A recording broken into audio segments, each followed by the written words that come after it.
The Baltimore Ravens have had 2 helmet designs since they started in Baltimore in 1996. We're going to talk about those and all kinds of interesting facts going into these helmets, which I had no idea about. Steve, did you have any idea about this? Very, very little. This is a cool one for such a short history. Yeah, so they started in 1996. Technically, they were the Cleveland Browns, but the Browns were a little funny. They were like, no, you can't take our name, but you can have all of our people.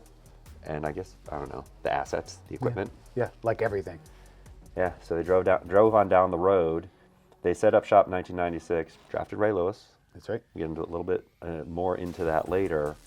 And they had, I think, a pretty cool design that has just a fascinating history.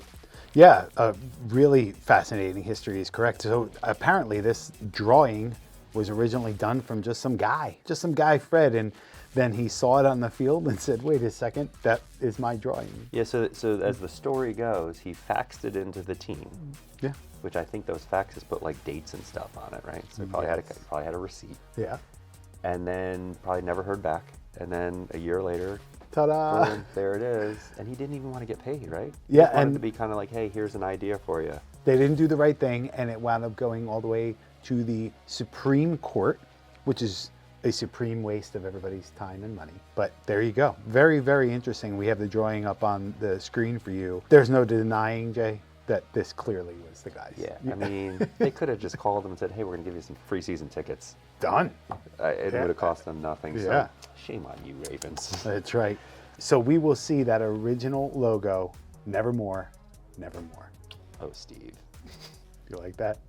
8 people will get that reference in the entire... But hey, for those 8 people, it'll mean the world. That's true. Yeah, exactly. Good call, man. I mean, since they designed this, since they named the team after Edgar Allan Poe, it would be cool if on the back they put Nevermore.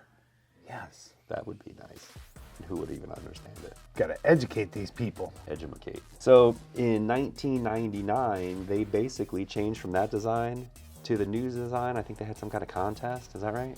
Yeah, they put it out in the paper there at the Baltimore Sun, and they got over 7,000 votes, and they really just kept it, black helmet with the stripes, but they put the raven on the side, and they've been with that for the past, 24 years? There's not really much more to go into about this. They've made some insanely small tweaks, but really the only one is recently to us shooting this video. Yeah. We kind of did a little work for the Ravens to help out with this. We see some of their guys who wear visors are wearing purple clips, but they've only done that in one game so far.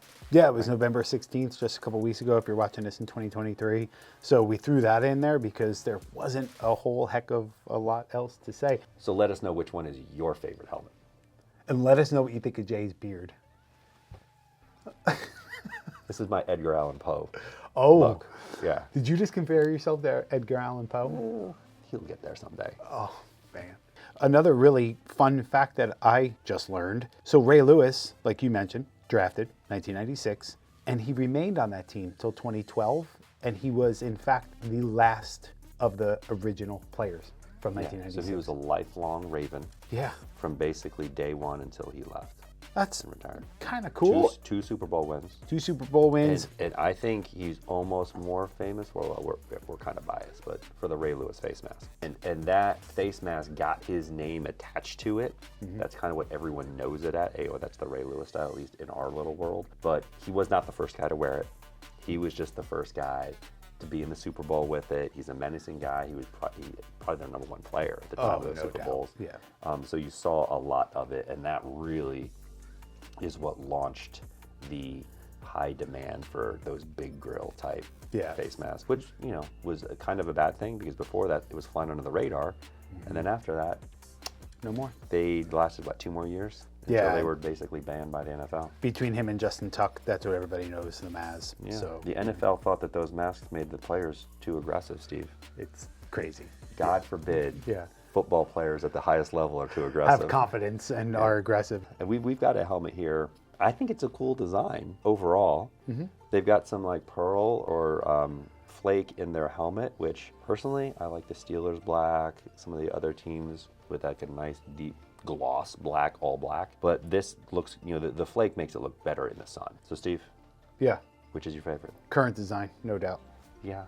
Same here. But, yeah. I mean, we're never going to see a throwback. Oh, no way. Yeah, because I think Freddie's not having it. I think Fred probably gets paid a nickel every time they use it somewhere. Yeah. And something tells me that there's a lot of contention sure. in the team there. So we've got 31 other teams in a playlist below. So if you want to find out about the history of your favorite team's helmet, you can go check that out below.